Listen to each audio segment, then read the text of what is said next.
Talkline Network Radio, America's longest-running Jewish broadcast network, the voice of the Jewish community. Welcome to the podcast. And now, you're listening to Talkline with Zev Brenner, America's premier Jewish broadcast on the air since 1981. And now, here's your host. Welcome back to the program. I'm Zev Brenner. It's always a pleasure, always a treat to have Elisha Wiesel with us, his son of the legendary Elie and Marion Wiesel, and he's a personality in his own right, and he's just written a fascinating article in the Washington Post regarding the fact that his father's image was unveiled in stonework at the U.S. National Cathedral. Thank you for joining us. Zev, my friend, always good to be with you, and it was more than an article. Actually, this was it came from a speech that I gave Tuesday night at the unveiling at the National Cathedral down in D.C. It was quite an event. We had some great dignitaries, Madeleine Albright, videoed in to share some comments with Rabbi David Saperstein representing on one of the panel, and many other good friends.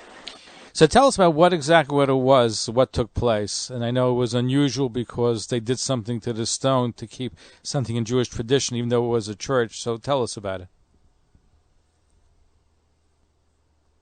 It was a bit of a halachic mess, right? You know, it's because it was a church. Definitely. Well, it's a church, and also, you know, the whole idea of a statue of my dad. Like, there were a lot of things that gave me some concerns. But really, what it came from is, you know, the dean at the National Cathedral. He's been there for a few years now. His name is Randy Hollerith. He's just such a mensch. He's an amazing guy. And when they had one more piece of stonework to honor someone with iconography, you know, an American hero, somebody who had a real footprint in human rights. It's called the Hall of Human Rights porch. That's right at the entrance to the church. He had no doubt that the person he wanted to commemorate was my father. And so was it in the church itself? Was outside the church?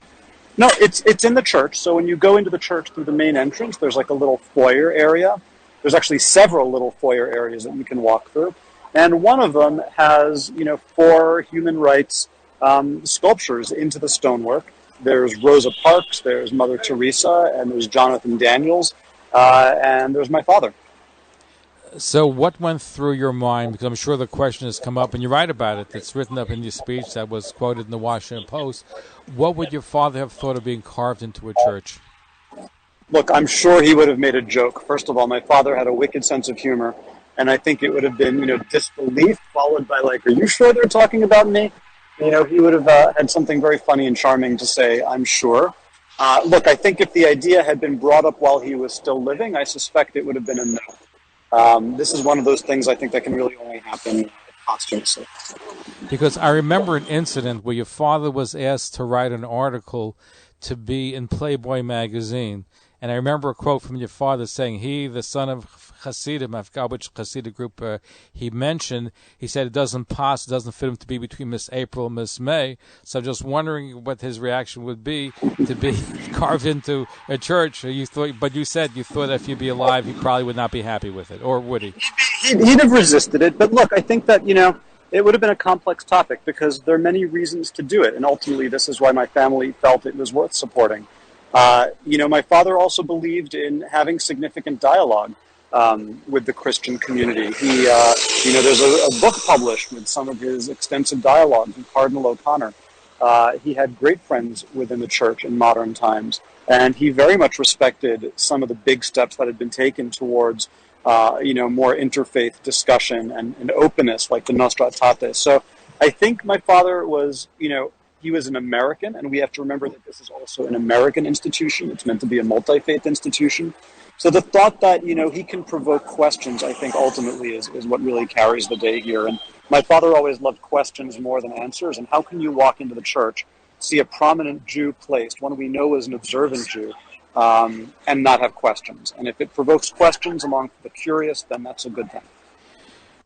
Certainly, it's. I was just thinking out loud as you were speaking about, you know, this whole situation. You know, in America, there is great relation between the church and the Jewish community. Rabbi Moshe Scherer, of blessed memory, who was the leader of Good Ears of America, used to have breakfast meetings with Cardinal O'Connor on a regular basis. I had that verified by Cardinal O'Connor, who, by the way, they discovered after he died he really was Jewish. So he was really a Jewish cardinal in New York.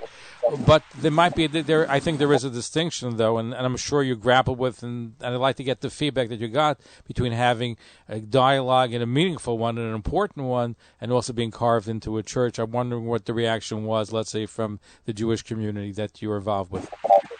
Listen, I didn't want to, have any doubts. I went and I got some opinions from some more Orthodox rabbis that I knew, and I got some from others that were a bit more forward-leaning. And no surprise, those who were more Orthodox said, no, you can't do this. Like, this is a real halakhic problem, and please don't invite me. It'll put me in a very difficult situation.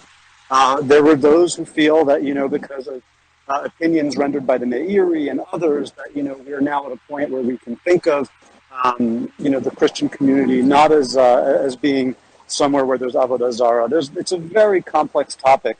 But ultimately, the real feedback that, I've seen surface has more to do with the fact that I put the focus on Israel in my conversation and less with the halakhic components, less with the religious or theological components. But I was intrigued by the fact that they took it because it's a graven image that they chipped off a piece of it, so it shouldn't be complete. I wasn't. We requested that. We requested that if there were any way they could add a blemish, and they were happy to. The conversation we had. And by the way, you have to understand just what nice, well-intentioned people these are. I mean, really just amazing people. And they said, look, we believe that too in Christianity, that perfection belongs to God. So they had no problem accommodating us in that way. Now, you also took to the anti-Semitism, both on the right and the left, in your speech. You came out very, very strong because we're seeing the renewed hatred of Jews is not limited to any particular group, but it cuts across denominations and the political spectrum. Yeah, it's I went onto very one specific focus. You're right. I spoke about both right and left. With regards to the right, they say that we are, allies of people of color and that we're allies of immigrants and that we were active in the civil rights movement. Look, the extent to which the right portrays us as puppet masters is obviously wrong, but the fact that we, have been allies of people that have been oppressed in this country is a truth. The left gets it completely wrong, though. And these are often the people that we've been so allied with. It feels like a betrayal because they come and say we're colonizers, we're not indigenous. All of these, outright lies. They use very loaded words like genocide. Can you imagine that they're accusing us of genocide in Israel when the Palestinian population has grown unbelievably over the last few decades? It just makes no sense. And I spoke about that quite a bit. And the church, there's no one big church in the United States of America, but there certainly are left-leaning churches that are guilty of having presented a very one-sided view of Israel. And some of them have come out very strongly against Israel, some of the actual churches itself, and been solidarity with the Palestinians and some of the terrorists and been very anti-Israel. So it's something. And by the way, the thing that we have to be worried about is the fundamentalist Christians have been strong allies of Israel, but what I've been told from good authority within the movement is that the next generation of Palestinian of leadership in the fundamentalist community are pro-Palestinian. Yeah, that I don't know. I haven't seen any I've heard that. I've spoken yeah. to leadership, and I've heard this verified by others. It's starting to happen already that the next generation is not as committed to Israel as the previous generation. Well, then we have to make sure that we're grateful to the generation that is, so that so that they understand and can pass that on to their children. That when we have friends, we're grateful for them. I think, I'll just give you one example though. The left-leaning church, and I called them out in the speech. The United Church of Christ Synod gathered together in June, July, like shortly after the bombing in May, and they sat there and they condemned Israel so harshly, and they didn't even mention Hamas. That's how one-sided it is. It is. The hatred is there. They just see one thing, and that's really, really it.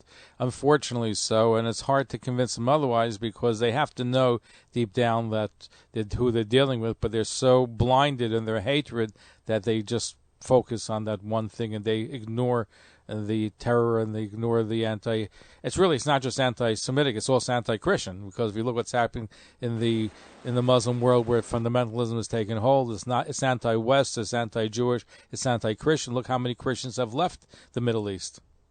Yeah, but worst of all, Zev, it's anti-truth. Right. It's the anti-truth. They just manufacture and believe what they want to believe, unfortunately. I was just getting back to the Washington National Cathedral for a moment. When somebody walks in and they see your father's statue, what does it say there? What give us a scenario, what one reads when one goes there. I don't know that there's a plaque yet, or I haven't seen wording, but, there's a lot of, they have pamphlets, I think they have brochures. It's mentioned, it describes the iconography in the church, and I haven't seen the exact wording, but, I would expect that it describes my father as a universal fighter for universal truths.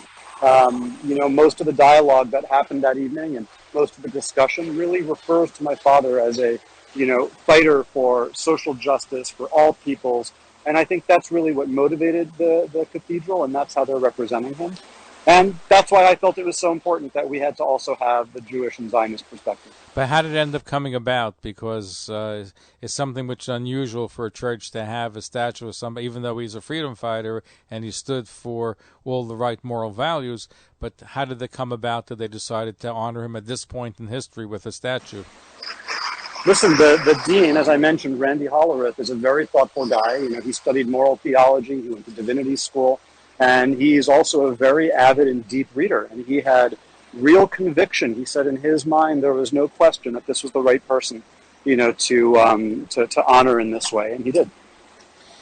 Very interesting. So we appreciate your being here with us, giving us some insight into what transpired and the fact that the National Cathedral Church in Washington has honored your father by doing the statue. Was there any particular ceremony where they carved the last minute something, or how does it? No, the carving was done, but when we got there was an unveiling, and it was sweet. It was a mixed ceremony. Nobody mentioned God's name. They didn't mention Jesus Christ.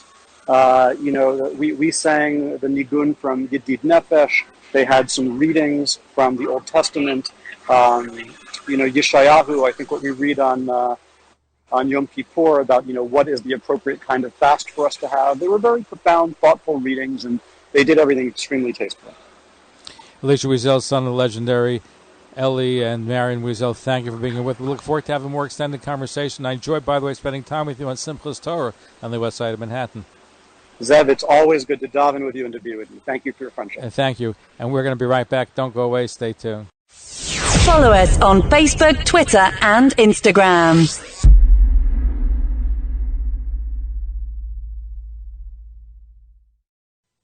Talkline radio and TV with Zev Brenner is just phenomenal. Everybody concerned about the Jewish community should listen and watch. He has the best guests. He asks the most interesting questions. He's always so well prepared. It's talk radio and television from a Jewish point of view at its very best.